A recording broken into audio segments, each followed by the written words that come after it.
With the rise of the internet and social media, the terms like passive income, residual income have just become like household names, right? Everybody who's read Rich Dad Poor Dad is like, oh, passive income. But the reality is that most passive income is not completely passive.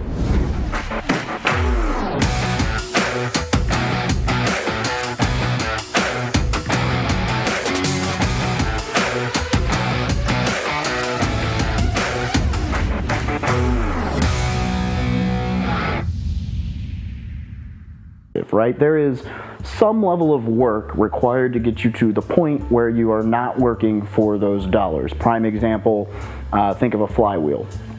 You start pushing a flywheel, it's heavy, it takes a long time to get it to move, and then finally you get it to move an inch. And if you keep pushing on it, then it'll move 2 inches, and then it'll move 5 inches, and then eventually it'll slowly start to speed up. And as it speeds up, the momentum and inertia will allow it to keep rolling. Now, once it's spinning on its own, that doesn't necessarily mean it's completely passive, but it takes a lot less effort to keep it moving, so comparatively passive. Now, so rental properties. Every time you buy a rental property, you got to do the analysis, the financing, the getting it to the property manager. Even if you hand it over and from then on you never touch it again and it's completely passive. However, it still took a lot of effort to get to that passivity.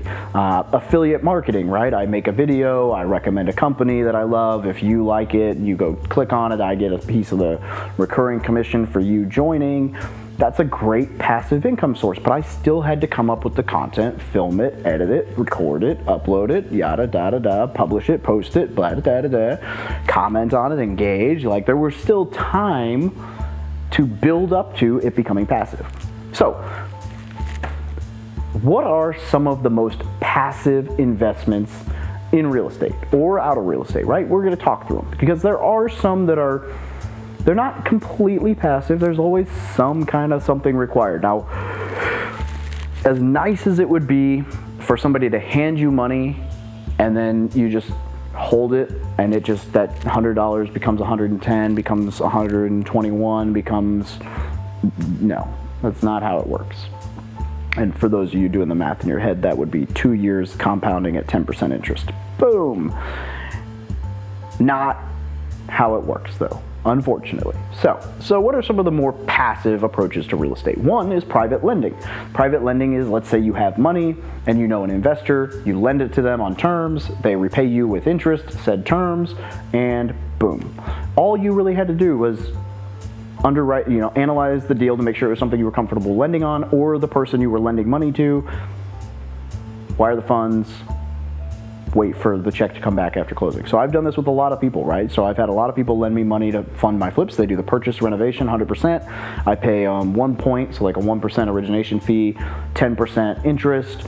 And really all they had to do was review the promissory note deed of trust to make sure the information was correct, wire the funds when I bought the place, and then they sit back, relax, and wait for the money to come back.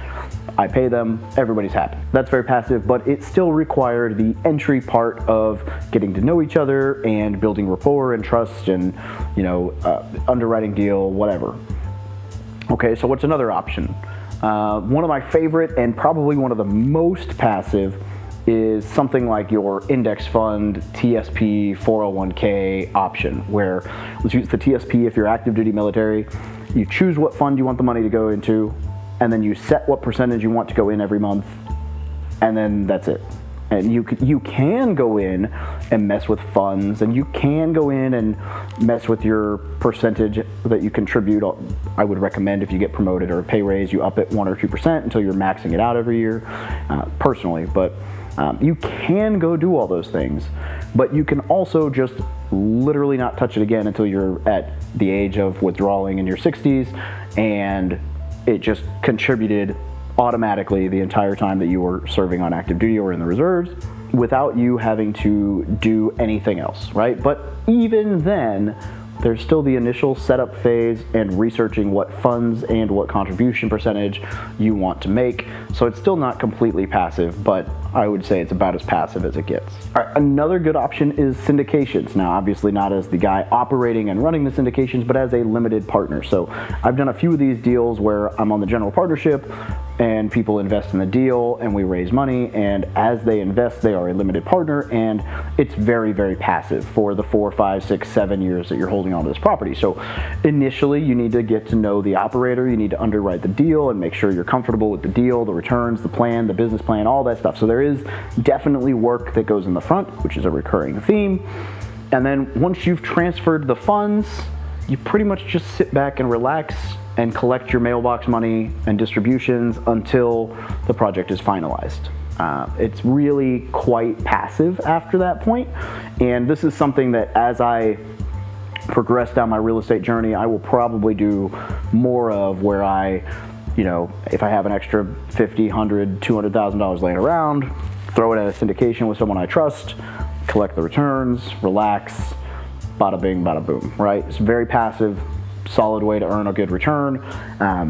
Most important things are good operators, good underwriting, and a good book on this is called The Hands-Off Investor. It's a Bigger Pockets book. It's a book published by Bigger Pockets, written by, I believe, Brian Burke, and it is geared towards teaching potentially passive investors how to underwrite, analyze a deal, operators, and really to invest in syndications as a limited partner. So it's a really good read for learning about those things. There are other passive options. I mean, there's funds you can invest in. There's, you know, you could just be a money partner on a deal where you're not operating the deal and you're just providing the funds with some partners. There are a lot of different options out there that are fairly passive, fairly recurring, but the reality is that a lot of those things take effort to set up. I mean, even my course, right? Like, super cheap. Every now and then someone buys it and make a couple $100 a month off of it, and it's been totally passive for the last 1.5 to 2 years since I published it, but it took a lot of effort to get it there, right? And so even the mastermind group still takes time and effort. Like, it's a recurring income source, monthly membership, but it takes a lot of time and effort to maintain and add value and keep it growing.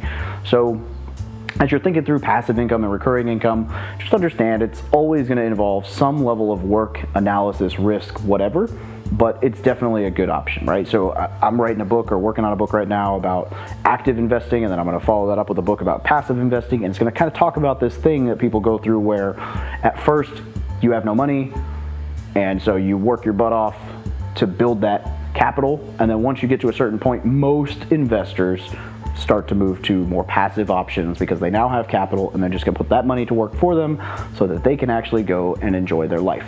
So that's kind of the natural course. Not everybody follows it, but it's definitely there. So those are my thoughts on some passive investing options. If you're interested in becoming a private lender or maybe investing in some syndication deals with me as a limited partner, if you go to my website, click the investor tab or shoot me a message on Instagram, happy to get you set up on that email list so that you can see the deals that come through occasionally. But by no means do you have to. There's a ton of great operators and investors out there. So if you're looking to make the money, go do so. If you're looking to lend the money, happy to help or point you in the direction of some other people, but have a great day. Thanks for watching. You've made it to the end of the video. If you got something valuable out of this, please consider smashing that like button, subscribing to the channel, and checking the little bell for notifications so that you get to see more valuable content. Depending on what you're interested in, we've got a ton of other playlists on real estate investing, military advice, getting rich in the military, VA loans, you name it. And make sure you get plugged in the community in the Facebook group and other platforms. Also, if you haven't done so yet and you've still got a lot of questions, especially if you're a younger service member, check out the No BS Guide to Military Life. This is everything I wish I'd known when I first joined the military, and I wrote it to pass on so that other people don't have to say, God, I wish someone had told me that when I was younger. So hope you got something out of this. If you got ideas for other videos or questions, throw them in the comments. I definitely do reply to most everything that's in my comments, and I look forward to seeing you around the channel again. Have a great day.